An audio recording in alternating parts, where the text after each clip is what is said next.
ഹിമാചലം മുഴങ്ങി പാഞ്ചജന്യം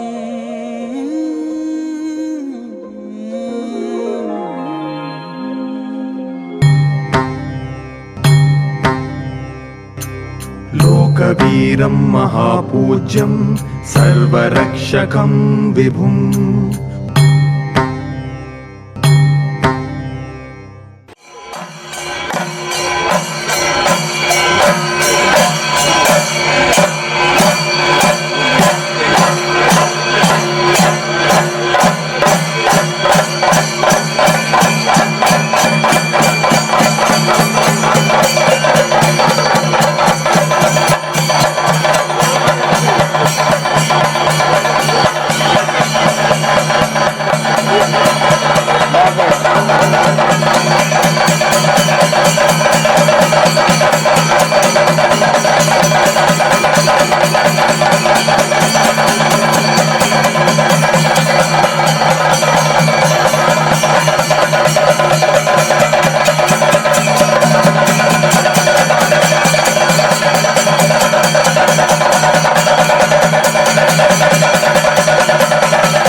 अपार हर्ष हो रहा है कि पांचजन्य भागम के बैनर के नीचे ये कार्यक्रम आयोजित किया जा रहा है।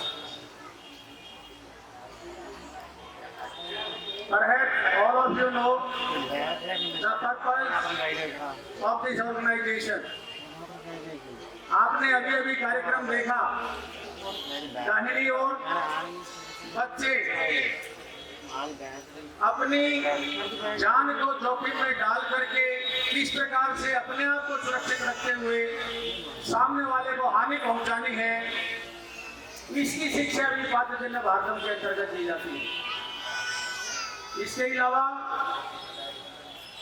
कला, उसके अंदर आर्ट पेंटिंग है, नृत्य है, जूडो है, कराटे है और अन्य प्रकार की जो बच्चों को प्रेरित करने के लिए और उनके जीवन के लिए जो आवश्यकताएं हैं उनको वो किस प्रकार से अपने आप को मजबूत बनाते हुए अपने जीवन को सफल बनाएं, इस प्रकार की शिक्षा पांचजन्य भागम के अंतर्गत इसकी कक्षाएं आयोजित की जाती हैं। उसमें से अधिकांश शिक्षक यहाँ पर उपस्थित हैं जो इनको ट्रेन करते हैं। भगवान अयप्पा के बारे में मैं आपको क्या परिचय दूं, आप अधिक जानते हैं। भगवान शंकर के 5 पुत्रों में से एक भगवान अयप्पा है। विश्वमोहिनी रूप धारण करने के कारण विष्णु जी के द्वारा भगवान शंकर उन पर आकृष्ट हुए और परिणाम में भगवान अयप्पा का जन्म हुआ। दक्षिण में केरल नामक राज्य में सबरीमाला में आपका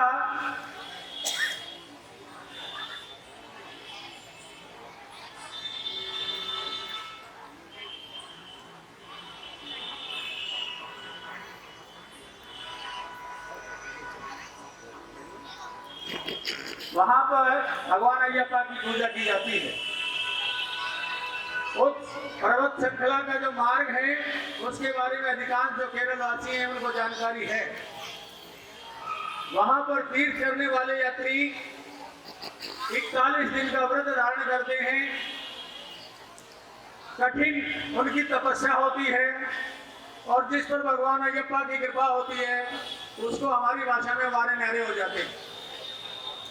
जिस प्रकार उत्तर भारत में श्याम बाबा खाटू वाले को कलयुग का अवतार माना जाता है, ठीक उसी प्रकार भगवान अयप्पा को दक्षिण में कलयुग का अवतार माना जाता है। कलयुग में जो बड़े मनोयोग से भगवान अयप्पा की पूजा करेंगे वो उनकी मनोवांछित इच्छा जो है वो पूर्ण करते हैं, ऐसा मेरा विश्वास है। इस बात को ध्यान में रखते हुए और हम सभी भारतवासी किस प्रकार से एक रहें, एक और कारण है यहाँ पर आज इस कार्यक्रम को आयोजित करने का। आप सभी जानते हैं कि उत्तर और दक्षिण में हमेशा से ही रीति रिवाजों के बारे में, पूजा पद्धति के बारे में भ्रांति रहती है। उसको बीच में एक सेतु बनाने के लिए हम इस कार्यक्रम का आयोजन कर रहे हैं। आशा करता हूं कि हम इस कार्यक्रम में सफल होंगे और इस दूरी को कम करने का प्रयास करेंगे। ഉദ്ഘാടകനായി എത്തിച്ചേർന്നിരിക്കുന്ന ചെങ്കടൽ രാജശേഖര സാറിനെ ഈ വേദിയിലേക്ക് ഹാർദവമായി സ്വാഗതം ചെയ്യുന്നു. കാരണവനായ ശ്രീ ഹരിഹരൻ സാറാണ്. അദ്ദേഹത്തെ ഈ വേദിയിലേക്ക് ഹാർദവമായി സ്വാഗതം ചെയ്യുന്നു. അതേപോലെ പാഞ്ചജന്യം ഭാരതത്തിൻ്റെ ദേശീയ vice president Shri Natesan sir, ദേശീയ അധ്യക്ഷൻ ആർ നായർ ഈ യോഗത്തിൽ പങ്കെടുത്തുകൊണ്ട് ആശംസകൾ അർപ്പിക്കാൻ വേണ്ടി എത്തിയിരിക്കുന്ന നമ്മുടെ മുതിർന്ന കാരണവരായ ശ്രീ വേണിച്ചേട്ടൻ, അജിത് മെഡയിൽ, എന്നിവരെയും ഇതോടൊപ്പം ഈ വേദിയിലേക്ക് ഹാർദവമായി സ്വാഗതം ചെയ്യുന്നു.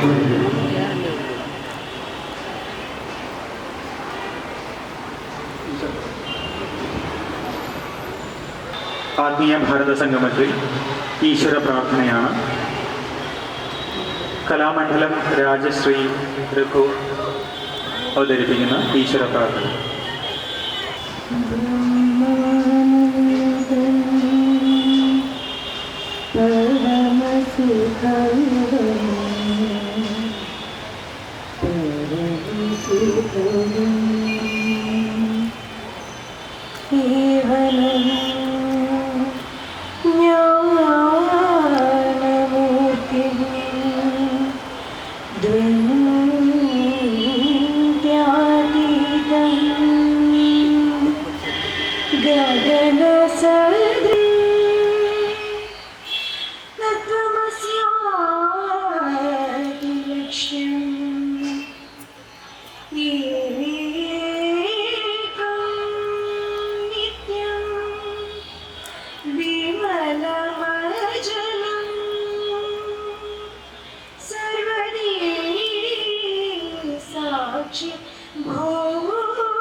പാഞ്ചജന്യ ഭാരതത്തിൻ്റെ നാഷണൽ സെക്രട്ടറി, നമ്മുടെ പ്രോഗ്രാം കമ്മിറ്റിയുടെ കോർഡിനേറ്ററുമായ ശ്രീ ബിനു അദ്ദേഹത്തെ ആദരപൂർവ്വം ക്ഷണിക്കുന്നു.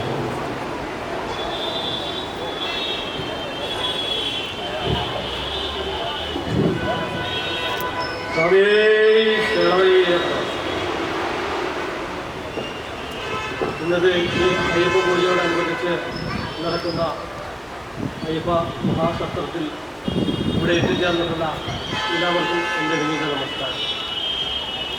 ജീവിതത്തിൻ്റെ നിഷ്ഠകൾ നമ്മെ ഈശ്വര തുല്യരാക്കുന്നു എന്ന സന്ദേശമാണ് ശബരിമലയിലെ ആചാരാനുഷ്ഠാനങ്ങളിലൂടെ നമ്മെ പഠിപ്പിക്കുന്നത്. ഗുരുവിൻ്റെ ശ്രീപദങ്ങൾ വണങ്ങി ശിരസിൽ ഇരുമുടിക്കെട്ടുകളും താണ്ടി എരുമേലിൽ കേട്ടതൊന്നും കന്നി അയ്യപ്പന്മാർ, ഞങ്ങൾ ഒരു ജാതി ഒരു മതം ഒരു ദൈവം എന്ന ഈ വരികളെ അർത്ഥപൂർണമാക്കുന്ന സമ്മേളനമാണ് ഇന്ന് ഇവിടെ നടക്കുന്നത്. ഈ സമ്മേളനത്തിൻ്റെ അധ്യക്ഷനായിട്ട് ഇവിടെ എത്തിച്ചേർന്നിട്ടുള്ളത് ശ്രീ സരോത്തൻ ശർമാജിയാണ്. അദ്ദേഹത്തെ ഞാൻ സംഘടന പേരിലും എൻ്റെ വ്യക്തിപരമായ പേരിലും സ്വാഗതം ആശംസിക്കുന്നു. അടുത്തതായിട്ട് ഈ അയ്യപ്പ മഹാസത്രത്തിൻ്റെ ഉദ്ഘാടനത്തിന് വേണ്ടിയിട്ട് ഇവിടെ എത്തിച്ചേർന്നിട്ടുള്ളത് ശ്രീ ചെങ്കൽ എസ് രാജശേഖരൻ നായരാണ്. അദ്ദേഹത്തെയും ഞാൻ സംഘടന പേരിലും എൻ്റെ വ്യക്തിപരമായ പേരിലും സ്വാഗതം ചെയ്തിട്ടുണ്ട്. അടുത്തതായിട്ട് നമ്മുടെ മുഖ്യ അതിഥിയായിട്ട് ഇവിടെ എത്തിച്ചേർന്നിട്ടുള്ളത് നമുക്ക് ഇവർക്കും അറിയാം, പ്രശസ്ത സിനിമാ സംവിധായകൻ ശ്രീ പി ഹരിഹരൻ സാറാണ്.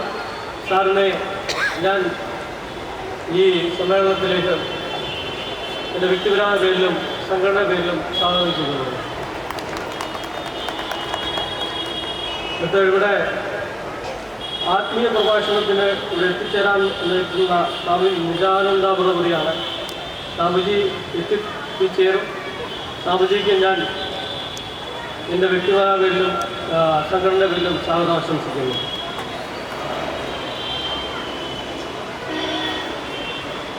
അടുത്തത് പാഞ്ചജന്യ ഭാരതം ദേശീയ vice president Shri R Nair ഏട്ടനെ ഞാൻ സംഘടന പേരിലും എൻ്റെ വ്യക്തിപരമായ പേരിലും സ്വാഗതം ആശംസിക്കുന്നു.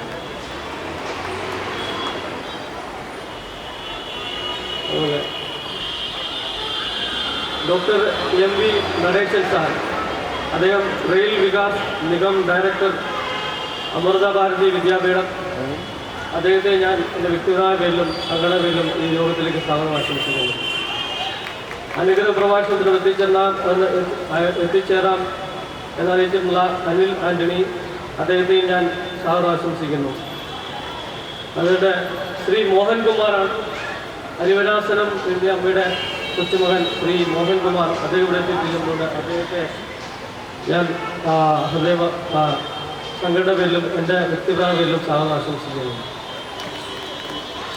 അതുപോലെ ഇവിടെ എത്തിച്ചേർന്നിട്ടുള്ള മറ്റ് സംഘടന നേതാക്കന്മാരെ, ഈ അയ്യപ്പ മഹാസത്രം ഒരുവൻ വിജയമാക്കാൻ ഇവിടെ എത്തിച്ചേർന്നിട്ടുള്ള എല്ലാ നല്ലവരായ ഭക്തജനങ്ങളെയും ഞാൻ ഈ യോഗത്തിലേക്ക് സാർദ്ധമായി സ്വാഗതം ചെയ്തുകൊണ്ട് നന്ദി നമസ്കാരം.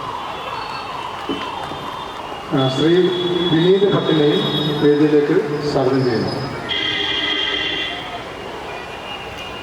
അദ്ദേഹം പ്രശസ്തനായ ആസ്ട്രോളജിസ്റ്റാണ്.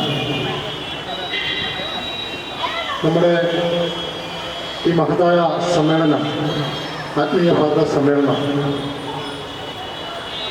ഔപചാരികമായി ഉദ്ഘാടനം ചെയ്ത് സംസാരിക്കുന്നതിന് വേണ്ടി ശ്രീ രാജശേഖരൻ അവരുകളെ ബഹുമാനപൂർവ്വം ക്ഷണിക്കുന്നു. അയ്യപ്പ സേവാ സമിതിയിലെ ഭാരവാഹികളെ, വേദിയിലിരിക്കുന്ന അജ്ഞരഞ്ജി മുതൽ വേണേട്ടൻ മുതൽ സദസ്സിലിരിക്കുന്ന ഗുരുതുല്യരെ, ഡൽഹി നിവാസികളെ, എൻ്റെ സഹോദരി സഹോദരന്മാരെ,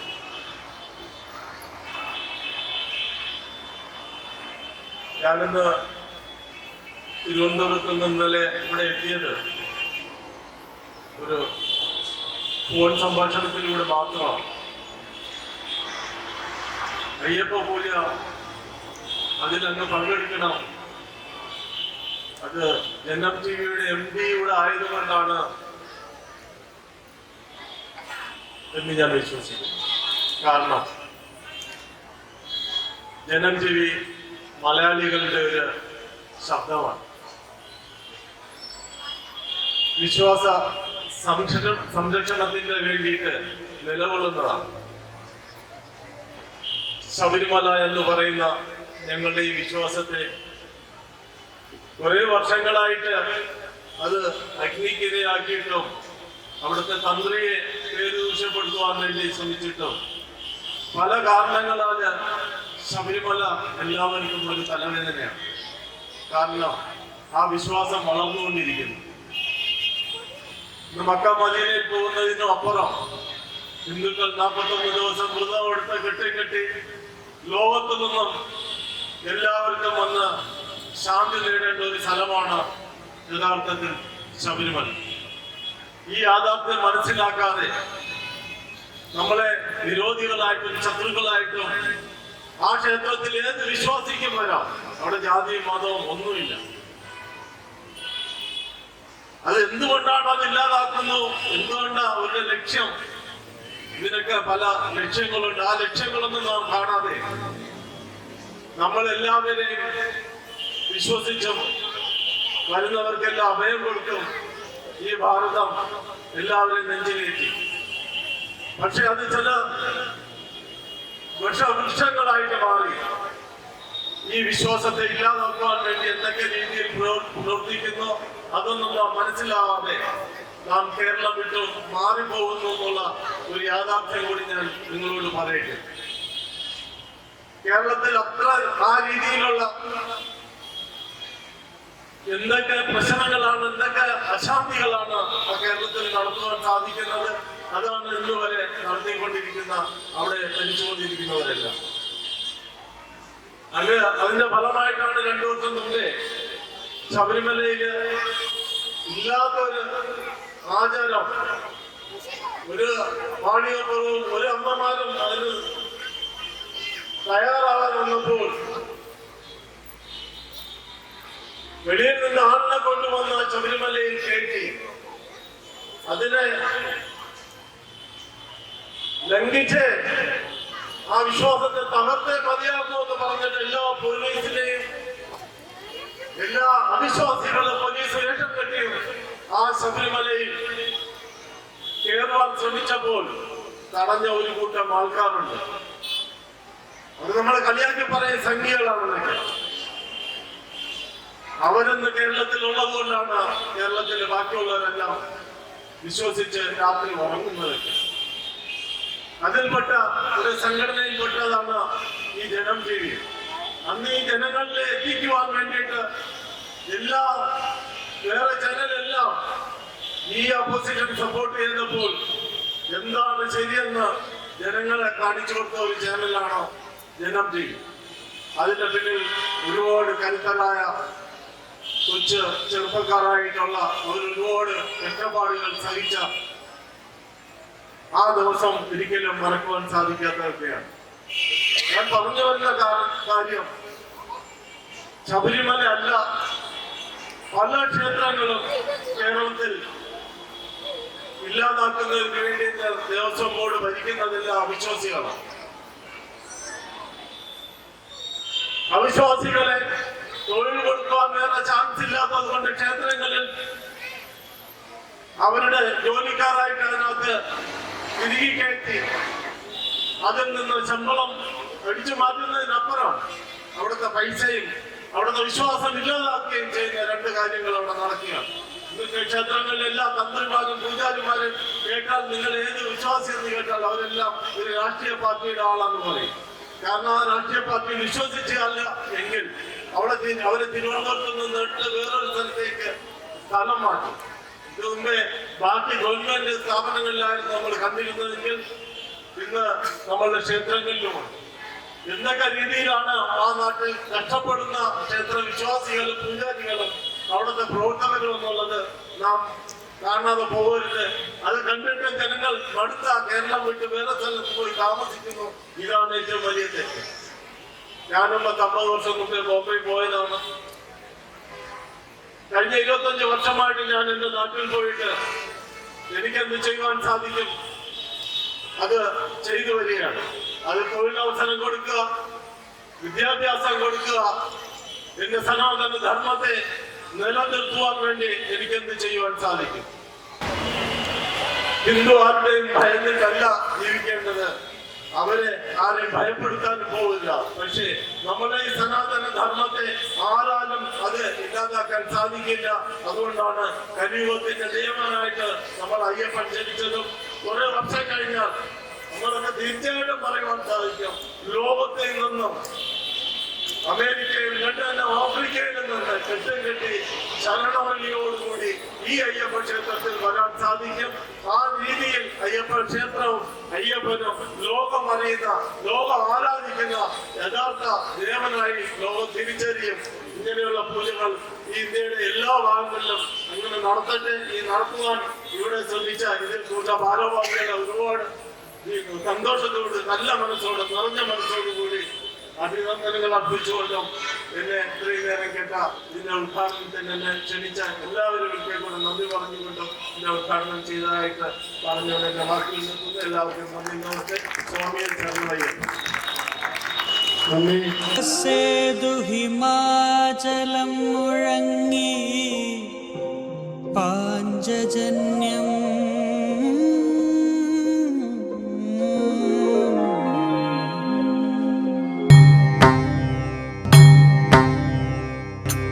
लोकवीरं महापूज्यं सर्वरक्षकं विभुम्